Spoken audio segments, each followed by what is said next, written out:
En algún momento alguien te dijo a ti, vaya, mira, aquí están esta lista de personas que queremos que estén ahí ya de candidatos. Sí, claro, claro que sí, sí. ¿Quién, Eso sucedió. quién te dijo eso? ¿Cómo fue la orden? Contanos. Eso pasó en una reunión en el Ministerio de Gobernación un día jueves, unos 10 días antes del 19 de agosto del año 2020. Creo que fue el 19 de agosto cuando fueron las internas de Nuevas Ideas o rondando por ahí esa fecha. Y a mí me convocaron a una reunión en el Ministerio de Gobernación. Alejandro Vázquez, quien es el director ejecutivo de Nuevas Ideas.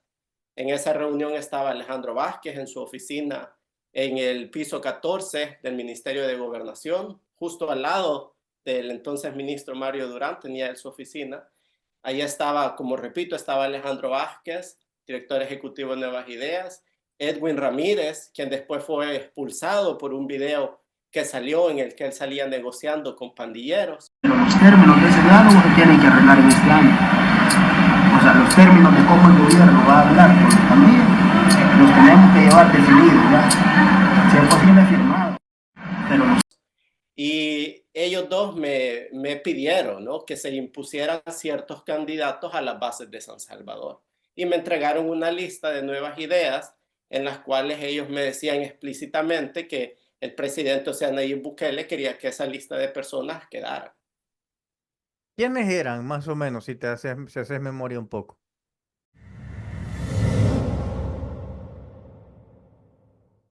Muy extraño que los que había elegido Nayib precisamente andaban regalando bolsas de comida, alimentos.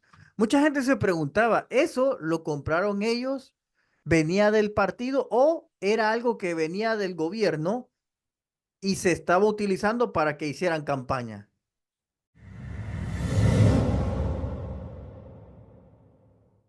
Oficina de Edwin Ramírez, el mismo que salía en el video negociando con pandilleros, nos reunieron a Alexia Rivas, a Edgardo Mulato, a Dania González, a Cristian Guevara, a mi persona, nos reunieron, y a William Ventura, por cierto, a William Ventura. Nos reunieron en esta oficina, nos pidieron, miren, tienen que colaborar con estos diputados, etcétera, etcétera.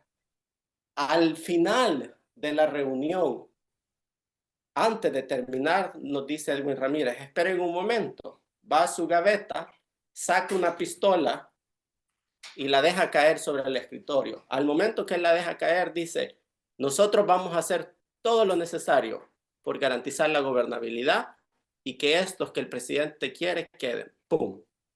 Y deja caer la pistola. ¿Qué te dice eso?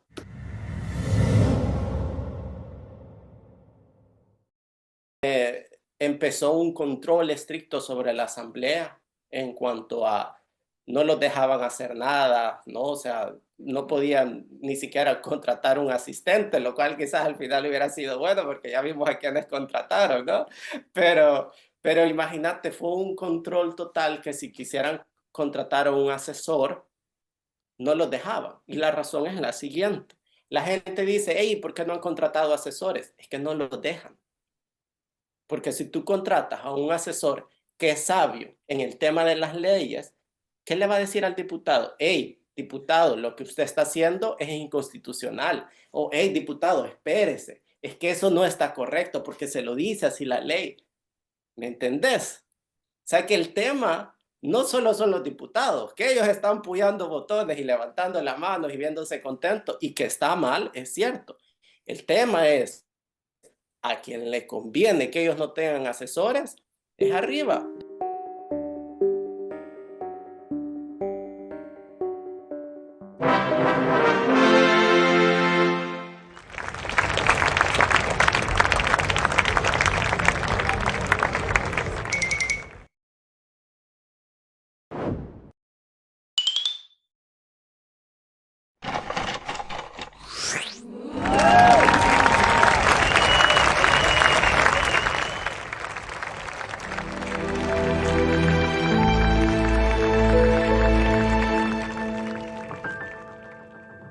¿Cómo están, familia? Bienvenidos a una edición a tu canal, el show de Nayib Bukele. Bueno, Hoy les traigo a una persona quien fue miembro del partido Nuevas Ideas, pero no era un miembro cualquiera, no era un gato como usted o como yo o como muchos que andan arreglando las sillas. No, en este caso traigo a Wilfredo. Wilfredo, ¿cómo estás? Muy bien, Marcelo, gusta saludarte y saludos a todos que nos están mirando por los canales digitales, YouTube, Twitter y todos los que sean que existan. Muy bien, Wilfredo. Wilfredo, contanos qué cargo tenías dentro de Nuevas Ideas. Yo llegué a ser secretario departamental por San Salvador. ¿Y qué es lo que hacía un secretario departamental? Una de mis misiones era asegurarme que las bases estuvieran organizadas, es decir, que cada secretaría municipal de los 19 municipios que en aquel momento teníamos en San Salvador cumpliera con su trabajo de cara a las elecciones que se venían. También teníamos que ver las internas en el año 2020 para las elecciones del 2021, cuando fueron elegidos los diputados como candidatos para las elecciones del 2021. O sea, prácticamente era organizar el partido. Ten en cuenta que pasamos la primera interna donde se eligieron autoridades y nuestra misión era esa, organizar el partido y darle una estructura a ese movimiento que teníamos en aquel entonces. Ok, espérame. Ajá. Vaya, mi amor, muchas gracias. Ok. Una de las primeras preguntas que te tengo es, ¿realmente el pueblo eligió a todos los candidatos o una parte fueron impuestos? ¿Cómo se dio esa selección? Hombre, esa es una pregunta, sinceramente es difícil de decir, Ajá. porque hubo una imposición de candidatos. En algún momento alguien te dijo a ti, vaya, mira, aquí están esta lista de personas que queremos que estén ahí ya de candidatos. Sí, claro, claro que sí, sí. ¿Quién, Eso sucedió. quién te dijo eso? ¿Cómo fue la orden? Contanos. Eso pasó en una reunión en el Ministerio de Gobernación un día jueves, unos 10 días antes del 19 de agosto del año 2020, creo que fue el 19 de agosto cuando fueron las internas de Nuevas Ideas o rondando por ahí esa fecha. Y a mí me convocaron a una reunión en el Ministerio de Gobernación, Alejandro Vázquez, quien es el director ejecutivo de Nuevas Ideas. En esa reunión estaba Alejandro Vázquez en su oficina en el piso 14 del Ministerio de Gobernación, justo al lado del entonces ministro Mario Durán, tenía él su oficina. Ahí estaba, como repito, estaba Alejandro Vázquez, director ejecutivo de Nuevas Ideas, Edwin Ramírez, quien después fue expulsado por un video que salió en el que él salía negociando con pandilleros. Pero los términos de ese diálogo se tienen que arreglar en este año. O sea, los términos de cómo el gobierno va a hablar con la familia los tenemos que llevar definidos, ¿ya? Si es posible firmado. Pero los... Y ellos dos me pidieron, ¿no?, que se impusieran ciertos candidatos a las bases de San Salvador. Y me entregaron una lista de nuevas ideas en las cuales ellos me decían explícitamente que el presidente, o sea, Nayib Bukele, quería que esa lista de personas quedara. ¿Quiénes eran, más o menos, si haces memoria un poco? Claro, esas cosas no se olvidan, aunque a veces la memoria juega con uno con la edad, ¿verdad? Pero dentro de ellos estaba Ernesto Castro, por supuesto. Estaba Ernesto Castro, Luis Rodríguez, Sueci Callejas, Rodrigo Ayala. También estaba Alex Bru. Herman Brook. También, sí, Herman Bru. Y habían otros candidatos por ahí que en total hacían una lista de 9 personas con las que ellos querían quedar, ¿no? O sea, que eso tú sabes que aunque la gente no votara por ellos, iban a quedar porque Nayib había dado la orden que estos tenían que estar. Me exigieron que esta gente se pusiera en todas las listas que nosotros habíamos hecho, que le estábamos pidiendo a las bases, que votaran por ellos, que se estaban yendo al territorio, conociéndose con las bases, acercándose, escuchando las necesidades, reuniéndose con todas las secretarías municipales. Entonces ellos me pidieron que estas personas tienen que quedar, y que esta gente nadie la conocía en San Salvador. Por ejemplo, Herman Brook, antes de las internas del 2020, él nunca había pisado una base de Nuevas Ideas, nunca había estado en territorio, los afiliados no sabían quién era.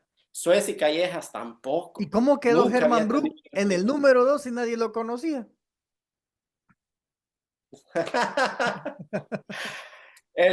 Bueno, son las cosas, ¿no? Son las cosas. Como te digo, yo no manipulé el sistema, yo nunca tuve nada que ver con el sistema. Yo hacía mi trabajo, que era darle poder a las bases, porque era mi trabajo.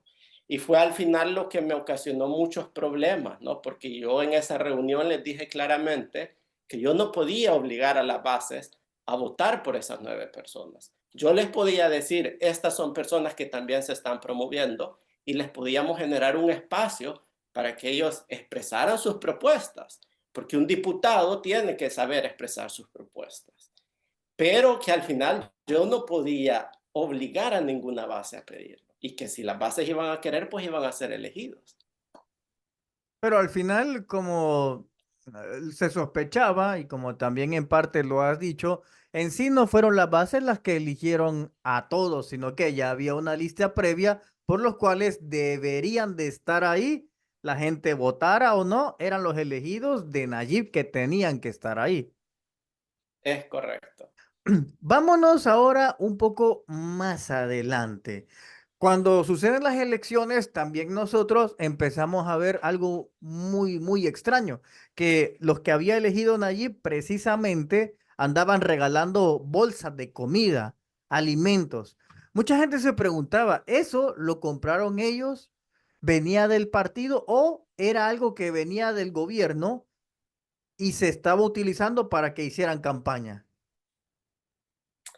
El partido tenía un dilema. El partido no había recibido ninguna deuda política. Si te recuerdas, en El Salvador, a los partidos políticos se les entrega un dinero que es por una deuda política basado en la cantidad de votos que estos reciben en las elecciones anteriores. Pero en las elecciones del 2019, el presidente fue elegido por medio de Gana. O sea, él iba con el partido político Gana. Entonces, quien recibió estos millones no fue Nuevas Ideas, sino que fue Gana. O sea, Nuevas Ideas en teoría no tenía dinero, ¿no? Entonces, lo que hizo el partido fue echar mano de estos recursos públicos, de la Dirección de Participación Social del Ministerio de Gobernación, y te lo digo así porque yo no tapo trapos al sol, y ellos incluso me amenazaron y me pidieron que me quedara callado, que no revelara esta información, pero de la Dirección de Participación Social del Ministerio de Gobernación, de ahí salieron muchos fondos para la campaña política del 2021. Los que tenían preferencia de recursos eran Ernesto Castro, Suez Calleja, Denis Salinas, Rodrigo quizás sí, porque también Presidencia siempre lo favoreció un poco. Incluso un día jueves en una oficina del Ministerio de Turismo nos amenazaron diciéndole que desistiéramos. Esto fue antes de las internas, que desistiéramos y que tuviéramos y que teníamos que apoyar a los elegidos por el presidente, que era en esa lista que ellos me entregaron en gobernación. En esa lista a ti te dijeron, mira, deja de ayudarle a la Alexia, a Guevara y ahí darle prioridad a lo que Nayib quiere imponer. Correcto. Ok, Y hacia ellos se dirigieron todos estos recursos que estaban saliendo del Ministerio de Gobernación. O sea, todas las donaciones que Suecia, Ernesto Castro. Bueno, ¿quién es el suplente de Ernesto Castro? Ahí te lo dejo. ¿Qué función tiene ahora el suplente de Ernesto Castro? Cuando me movieron a mí como secretario departamental, a quien designaron fue a Ricardo Bukele. O sea, a un Bukele para ser el nuevo secretario departamental de San Salvador. este último primo mencionado sale chispeado en los créditos de 4.19 millones de dólares que el banco hipotecario le entregó a 27 diputados, funcionarios y a 3 primos del presidente Bukele. Lo vamos a ver con quien es la pareja de Dania González. Vamos a verlo un poquito más abajo para que usted vea, pero solamente usted tiene que apretar el nombre de él, que es este que está apareciendo, y va a aparecer absolutamente todo lo que tiene que ver con esta persona. Aquí lo podemos ver.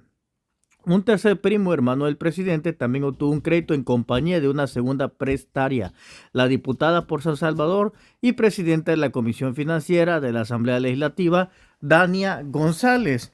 El 30 de enero del 2023 compró por $426,000 en la residencial Altema 1 en Nuevo Cucatlán y ese mismo día recibió el crédito. ¿Se imaginan ustedes cómo es que el primo de Nayib y Dania juntos recibieron un crédito de $500,000? ¿Y cómo lo van a pagar? Si Dania apenas gana $3,000. Y además nada le garantiza que dentro de 3 años ella va a seguir. ¿Se dan cuenta este hilo de corrupción? Pero esto será para otro tema. Sigamos con la entrevista. ¿Y por qué crees que te removieron a ti del cargo?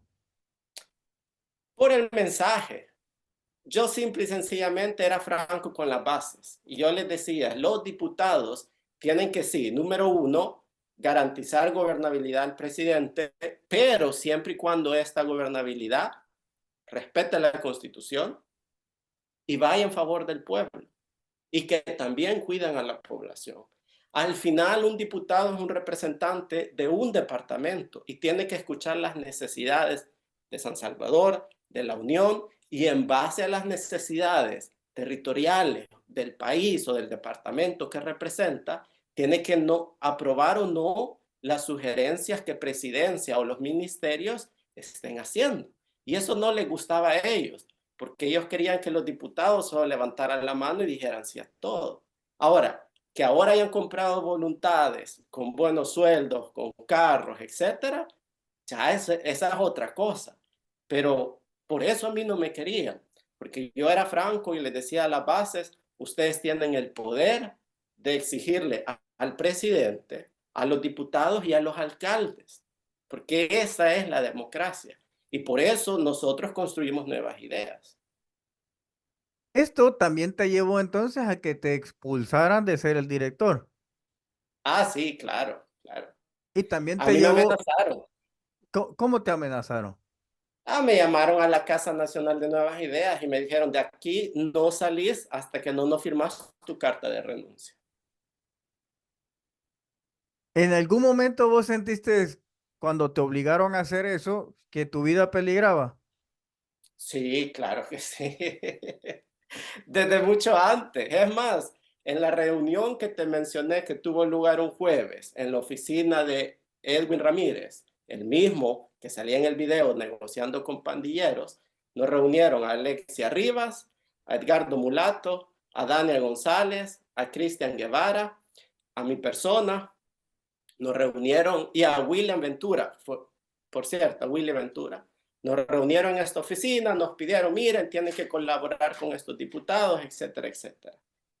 Al final de la reunión, antes de terminar, nos dice Edwin Ramírez, esperen un momento, va a su gaveta, saca una pistola y la deja caer sobre el escritorio. Al momento que él la deja caer, dice, nosotros vamos a hacer todo lo necesario por garantizar la gobernabilidad y que estos que el presidente quiere queden. ¡Pum! Y deja caer la pistola. ¿Qué te dice eso? O sea, ¿qué necesidad había de amenazarnos cuando todos queremos lo mismo para el país? Siempre andaban juntos porque ellos incluso los captaron en un programa, en una screenshot donde se llamaba los Dipuchips, en donde ellos andaban diciendo cómo habían hecho el fraude, ¿verdad? Nayib quería a las mismas personas que ellos ya tenían en el gobierno. Luis Rodríguez, por ejemplo, La ya Suecia. era, y Luis Rodríguez iba a ser el que ellos habían pensado que fuera el jefe de fracción. Y entonces, cuando yo recibí la lista de esas personas, Sueci Calleja, Ernesto Castro, Luis Rodríguez, para mí fue como, hey, ¿y dónde está la apertura? Pues no que somos un partido de juventud, ¿por qué no entonces darle oportunidad a los jóvenes que existen en las bases, que están totalmente capacitados, ¿me entendés? Para proponer nuevas ideas. Y de eso se supone que somos, ¿no? O sea, no iba a haber apertura política si permitía permitíamos que la misma cúpula de presidencia se moviera a la Asamblea Legislativa. Y retrocediendo un poquito, en la parte donde está Alexia Rivas y todo, y ponen la pistola, ¿ustedes conversaron algo después de esto? O sea, Dania, Cristian Guevara, ¿y ustedes comenzaron de eso? ¿Qué se dijeron entre sí después de ese hecho? Uf, asustados, obviamente. Sobre todo después que salió a la luz el video de Edwin Ramírez con los pandilleros, ahí ya te pones a pensar qué tipo de personas está utilizando el partido y el presidente para enviar mensajes a sus diputados, ¿me entiendes? O sea, te hace ponerte a pensar quiénes son estas personas que están detrás, ¿no? Manipulando todo. Y yo fui personalmente donde Xavi y le expresé, mire Xavi, esto ha pasado. Y nunca hicieron nada, ¿Y qué te nunca le dijo dijeron Xavi? nada. Oh, sí, vamos a ver, me dijo, vamos a ver, gracias por venir a mí. También se le expresó a Karim Bukele, se le expresó lo que había pasado. Karim Bukele dijo, puchica, dijo este sí que no, porque anda haciendo esas babosadas, que no sé qué. Y aparentemente porque Edwin Ramírez era el encargado de la campaña interna de los que había designado presidencia. Entonces aparentemente lo regañaron, ¿vea? Pero nunca pasó nada. Pero entre ustedes, ¿qué se Entonces, dijeron? Después de eso, ¿qué dijo Cristian Guevara? ¿Qué reflexión sacó de esto? ¿O no tocaron ese tema después de que salieron de este lugar? pues que teníamos que ser como dice la Biblia, ¿no? Tranquilos como palomas, pero sagaces como serpientes. Porque obviamente ellos no querían ningún impedimento para imponer lo que querían imponer en el país, que es el control total sobre la Asamblea y sobre todos los organismos del Estado. Lo demostraron el 1 de mayo cuando al ¿Quién dijo eso? solo ¿Quién, tomar... quién mencionó esas palabras, por ejemplo? No, o sea, entre todos fue algo en común, ¿no? Que teníamos que ser sagaces porque al final ellos iban a hacer todo lo que estaba en su poder para asegurarse el control total del país. O sea, como lo han hecho. No, Claro, es pero para innegable. esto es que Alexia, Cristian Guevara, ellos no eran precandidatos para nada, sino que después de este incidente ellos se inscriben.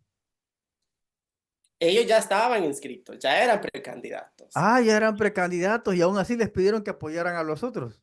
Ey, si esto fue 3 días antes de las internas, esto fue un jueves y las internas eran domingo. Ujú. Así fue como se dio todo entonces. Claro, o sea, Ok. porque ya en los últimos momentos ellos ya vieron que los que ellos querían que quedaran, no les había dado bolas, la gente no los escuchaba, y era porque nadie los conocía en las bases, o sea, eran impuestos, así de simple y sencillo. ¿Quién conocía a Herman Brook? ¿Habías escuchado vos a Herman Brook antes en Nuevas Ideas? Nunca.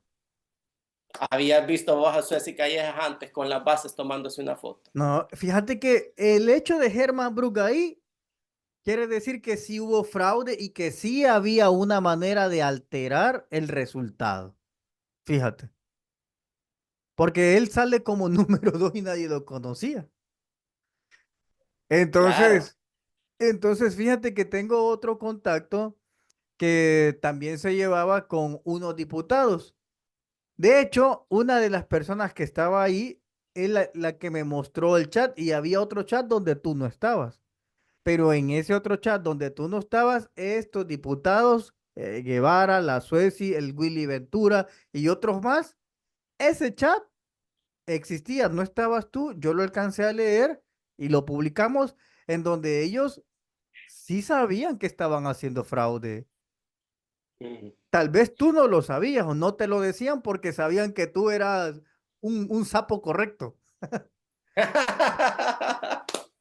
Sí, es que yo creo que las bases y los que me conocen, al menos en San Salvador, saben que yo he vivido mucho tiempo fuera. Entonces yo cuando llegué a El Salvador en el año 2018, me integré a Nuevas Ideas y yo traía esas ideas frescas de democracia, de cómo hacer las cosas, ¿no? Entonces, para mí que me dijeran quitarle la autonomía al Congreso, a la Asamblea Legislativa, era un atropello, y es un atropello total a la democracia. Entonces, yo siempre lo defendí ante las bases. Y si ellos, estos diputados que tú mencionaste, tenían ese chat, pues yo creo que al final la historia los va a juzgar, porque ellos ya son representantes del pueblo y como tal tienen una responsabilidad y todo lo que hacen en este momento van a tener que rendir cuentas. El estar endeudando al país en este momento, el estar aprobando, solo levantando cosas en la mano porque les piden hacerlo, eso va a tener su responsabilidad en el futuro. Y yo creo que ya lo estamos viendo. Ya la gente ya se está quitando la venda de los ojos y dándose cuenta que no es bueno que la Asamblea sea un títere del señor presidente. Oye, vamos a irnos un poquito más adelante porque vamos a tocar otros puntos en otra entrevista. El día que se llega la toma de posesión de la Asamblea Legislativa, ¿cómo fue ese día? Ah, ese día muchos tenían miedo. Tenían Por- miedo, los diputados tenían miedo porque ellos no sabían absolutamente nada de lo que iba a pasar. Te hablo de lo que es nada. O sea, normalmente se les entrega un protocolo en el cual se les dice esto es el acto de bienvenida, esto es lo que se va a discutir y se hacen cosas, ¿no? Pero no se toman decisiones grandes porque estás hablando que un diputado nuevo entra, etcétera, etcétera. Pero en el ambiente estaba bien pesado en el momento y se sentía como que algo grande iba a pasar. Muchos lo sospechaban, entonces hubieron algunos diputados que ni siquiera querían ir a ¿Cómo la toma de quiénes? posesión. Hombre, ya que vos necesitas nombres por lo que veo, ¿no? Claro. Bueno, yo creo que al final la gente necesita saberlo porque también los diputados tienen su responsabilidad ante la gente y si son buena gente, este es el momento para que ellos lo demuestren. Habían diputados como Rodrigo Ayala, Alexia Rivas, que estaban temerosos de lo que podría pasar porque eran conscientes, conocían la Constitución o conocen la Constitución hasta cierto punto y estaban conscientes de la inmensidad del asunto, ¿no?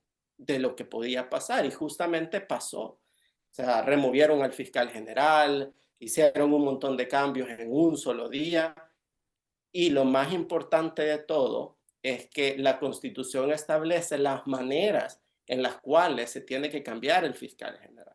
Ninguna de esas fue respetado. Entonces, ¿cómo vas a garantizar que tenés un fiscal general que de verdad es recto, que es imparcial, cuando no respetas los mecanismos? Te explico cómo lo eligieron. Ellos llegan a la asamblea, se presentan y hasta este momento no sabían nada de lo que iba a pasar. Solo les dijeron, lleguen a la asamblea a tal hora, o es más, lleguen a la sede nacional de Nuevas Ideas, ahí va a haber un bus y los va a llevar a la asamblea. Y así llegaron ellos. Cuando ya estaban sentados en la asamblea, empezaron la sesión plenaria, 15 minutos antes de tener la primera aprobación o la primera ley y la primera cosa a discutir, les pasan a todos un papel. ¿Quién Y se los ya pasó? se ¿Viste a alguien que se lo pasara? no, o sea, la dirección del partido, ¿no? Ah, Les ok. dio un papel, esto es lo que se viene. Nuevo fiscal general. La Constitución establece y los procedimientos establece que tienen que estudiarse los perfiles del fiscal. ¿Cómo vas a estudiar el perfil de un fiscal en 15 minutos? Y cuando tenés la presión de que un 1 de mayo, que nadie está trabajando, en la noche, a las 8 de la noche, tenés que de repente aprobar el fiscal general de la República. Entonces, los obligaron simple y sencillamente a apoyar el botón. Y fue el primer doblez de mano que le hicieron a los diputados, saltándose todos los procedimientos que ¿Alguna establece. vez uno de estos diputados te llamó para decirte, mira, estoy así asustado, no sé qué voy a hacer? ¿O tú lo llamaste para darles ánimo? Sí, me escribieron y yo les dije que tenían una responsabilidad con el pueblo, pasara lo que pasara, ellos ya habían sido elegidos y que su responsabilidad en ese momento era presentarse en la asamblea. no decepcionar a la gente y presentarse en la Asamblea ¿Quiénes te Legislativa. escribieron, por ejemplo? Es los que ya te mencioné antes, que estaban preocupados sobre presentarse. Y en general no eran los únicos. O sea, había, por ejemplo, gente, bueno, Giovanni Saldaña, él es abogado de Santa Ana y el diputado de Santa Ana, muy conocedor sobre la ley. Él sabía sobre lo que podía pasar porque conoce muy bien la ley, él es abogado. Y él también mostró preocupación sobre lo que podría pasar el 1 de mayo. Y hay otra infinidad más de diputados, ¿no? Que Walter Cotto, también de La Paz, también estaba preocupado por lo que podía pasar. Él es también abogado, sabía lo que podía pasar. Y después que pasa este incidente, ¿tuviste contacto con algún diputado para hablar de eso? Sí, claro que sí. Y todos mostraron preocupación por lo que se venía. También empezó un control estricto sobre la asamblea en cuanto a no los dejaban hacer nada, ¿no? O sea, no podían ni siquiera contratar un asistente, lo cual quizás al final hubiera sido bueno porque ya vimos a quienes contrataron, ¿no? Pero, pero imagínate, fue un control total que si quisieran contratar a un asesor, no los dejaban. Y la razón es la siguiente. La gente dice, hey, ¿por qué no han contratado asesores? Es que no los dejan. Porque si tú contratas a un asesor que es sabio en el tema de las leyes, ¿qué le va a decir al diputado? Hey, diputado, lo que usted está haciendo es inconstitucional. O, hey, diputado, espérese. Es que eso no está correcto porque se lo dice así la ley. ¿Me entendés? O sea que el tema no solo son los diputados, que ellos están puyando botones y levantando las manos y viéndose contentos, y que está mal, es cierto. El tema es a quien le conviene que ellos no tengan asesores, es arriba, donde manda capitán o Ujú. manda marinero. Fíjate que no había visto ese Y punto, pero claro, exacto, por eso es ¿cómo que se ellos... llama tu programa? El conocimiento prohibido. Si la gente tiene conocimiento, tiene Sí, sí. poder. Ah, ok, ahora entiendo por qué es que no tienen asesor, es que no se los permiten. Claro, y los únicos asesores de quiénes son, de la fracción, que hasta ahora no sabemos quiénes son. Qué buen punto ese. Bueno, bro, vamos a terminar aquí esta primera parte y después vamos a seguir con otras historias que la gente necesita saber de cómo se está manejando todo esto, ¿verdad? ¿Me parece? Tengo Un gusto. entendido, antes de eso, tengo entendido que tuviste que salir del país porque ya te iban detrás de vos. Sí, obviamente, ¿no? O sea, al final, después de haber mostrado una clara oposición a lo que ellos querían imponer, que yo nunca me opuse a las buenas cosas. Y es lo que les digo, porque yo creo que la política no es para beneficiarse a uno mismo, sino es para beneficiar al pueblo. Pero obviamente al estar envuelto en tantas cosas, ellos tuvieron miedo de que yo fuera a hablar con los diputados y decirles, hey, rebélense, hagan esto, no, todo lo contrario. Despertarlos. Claro, despertarlos. Cuando sucedió lo del estado de excepción, yo les dije, démosle, o sea, es tiempo, ¿no? Que el pueblo al fin le demos un respiro en cuanto a la criminalidad. Que después vamos a hablar cómo lo están utilizando para robar el estado de excepción, esa es otra cosa, ¿verdad? Oye, Pero tengo entendido también, hoy sí ya para terminar esta parte, que el gobierno desde el central a todos los diputados les hackeó sus teléfonos para estarlos monitoreando, incluyéndote a ti también. sí, es correcto. Con el sistema Pegasus y con otros sistemas, ¿no? Y Y también así después, fue, y así fue como le encontraron las notas de voz o el audio a aquellos dos diputados. sí, es que mira, hay algo esencial. Tú no espías a tu enemigo, porque número uno, ¿qué oposición existe? En El Salvador no existe oposición. El espionaje y la partida secreta lo están utilizando para escuchar y espiar a los internos de Nuevas Ideas, a los políticos, porque ellos son en este momento los que podrían amenazar el autoritarismo en El Salvador. Ok, muy La bien. oposición ya no tiene poder. Y después podemos hablar de Alejandro Mason, porque es falso todo lo que le han acusado sobre lo que dicen que colaboró con Funes y todo lo demás. O sea, eso fue un tema que creo que a muchos nos asustó el ver hasta dónde ellos pueden llegar para asegurarse en el poder. Eso es extremadamente peligroso. Perfecto. Bueno, brother, cuídate mucho y espero que nos volvamos a ver próximamente. Saludos a todos. Muchas gracias, Marcelo. Dale, bro.